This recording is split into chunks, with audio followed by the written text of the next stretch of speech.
configuration. Earlier we have covered your common base configuration.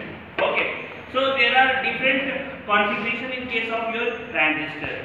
So in that first one was your common base and this is your common emitter. So this common emitter, the name it is coming from, we are keeping the emitter as the common to both input and output. Okay. So here you are having the emitter. This emitter we are connecting to your input and this emitter we are connecting to the output. It is common. In input we are having the base. In output we are having the collector. Okay. Now say here we are considering one NPN transistor. Here one NPN transistor we are considering. And in order to make the transistor to work in active region, we should have your emitter base junction in forward bias. So as this is your NPN, this we are connected to the positive of the battery and N we are connected to the negative of the battery. So this is forward bias. Then if you are considering the collector, so this is N. So this we are connecting to the positive of the battery. So as we are connecting your collector to the positive of the battery, this is your reverse bias. So emitter base junction is forward bias and your emitter collector, this is your reverse bias. So as this is your forward bias, this is your reverse bias, we can say that this transistor we can work is in active mode. Here we are having two different voltages. We are having this VV and VCC. So here the connection is such that your VCC is much more greater than your VVB.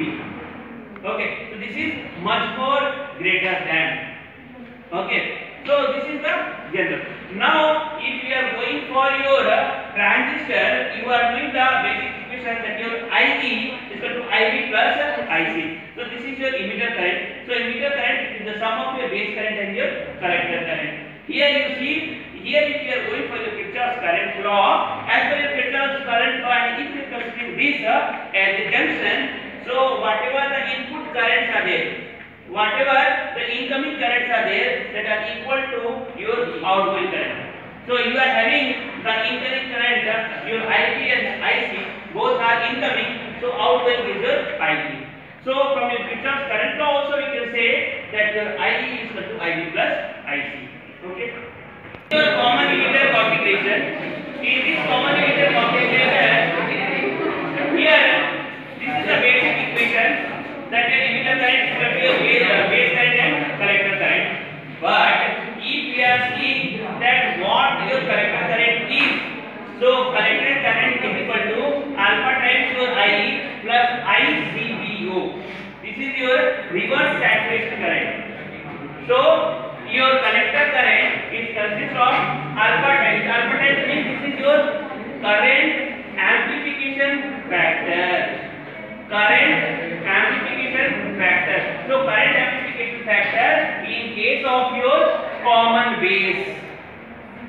This is current amplification factor in case of your common base. So your IC is equal to alpha times your IE plus the ICBO. Okay, but if you are seeing this IE, so your this emitter current is what? Emitter current is the summation of your base current and your collector current. So now can we replace your IE with IB and IC? So here we are replacing it and we are solving it further. So here we are taking IC common, IC from here we are taking it this side. Okay, we are having IC is equal to alpha by 1 minus alpha IB plus 1 by 1 minus alpha ICBO. Here let us assume that we are having this term alpha by 1 minus alpha as beta. We are assuming it as beta.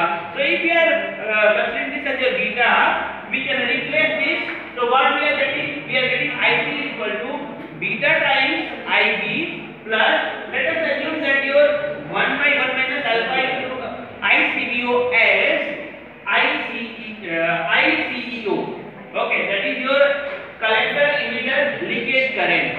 Okay, let us assume this is the collector emitter leakage current.